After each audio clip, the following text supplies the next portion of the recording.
If you're about to launch your very first newsletter, please don't write it like an instruction manual. Today, I'm going to show you why.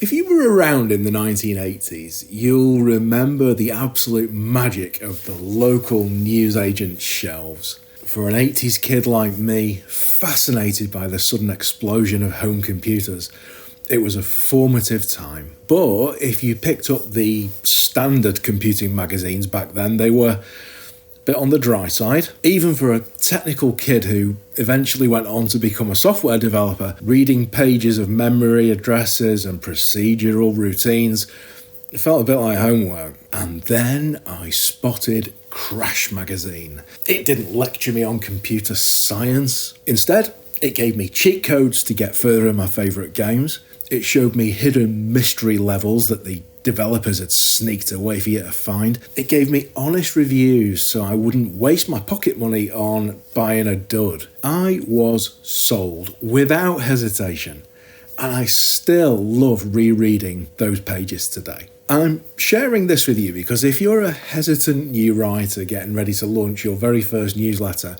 about your favourite hobby or lifestyle interest, you're likely about to fall into the exact same trap those early computer magazines did. You've probably been listening to the online marketing gurus. They've told you that your newsletter must provide value if you want to build a community. So, what do? You sit down to write issue number 1 and your brain naturally defaults to writing a dry, clinical instruction manual. You try to show off your technical skills. You try to prove you're the absolute expert. But behind all that technical jargon is a hidden fear. What if I'm not good enough? What if they realise I don't know everything? Let me let you in on a little secret that no one else is telling new writers. Your readers do not want a user manual. If they need step-by-step documentation, they can find it anywhere on the internet with a quick search. But by pressing that subscribe button, your readers are already giving you a hefty commitment of their time and their inbox space.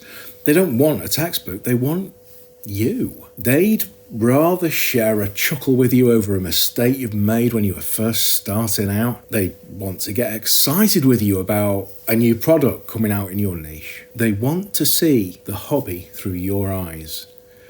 So, for your very first issue, don't write a manual. Instead, tell the story of how and why you got into it all in the first place. Share just one highly personal revelation or lesson you've learned along the way. That single story shows your reader exactly why you're worth listening to in the future without you ever having to show off. Give them something engaging and fun that pays them back for becoming a reader. Let's face it, writing online takes courage, especially when you're revealing your passion to the world for the first time.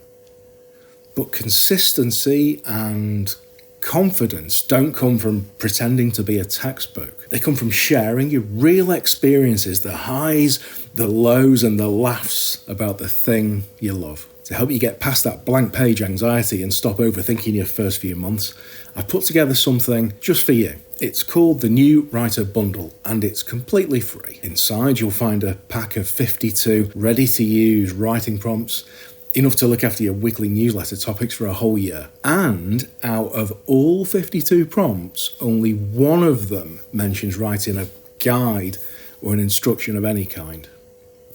The other 51 are designed to help you dig into the valuable, shareable human insights that fellow enthusiasts and newcomers alike will absolutely love. It's there to take off all the pressure and make your first steps feel doable.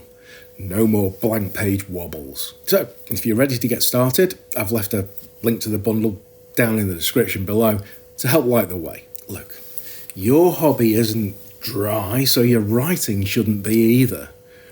Grab the bundle, use your unique voice, and let's get your words out into the world. And check out this video next, where we look at why writing like this, even for the world's smallest audience, is the best way to get started. As always, the very best of luck with your writing.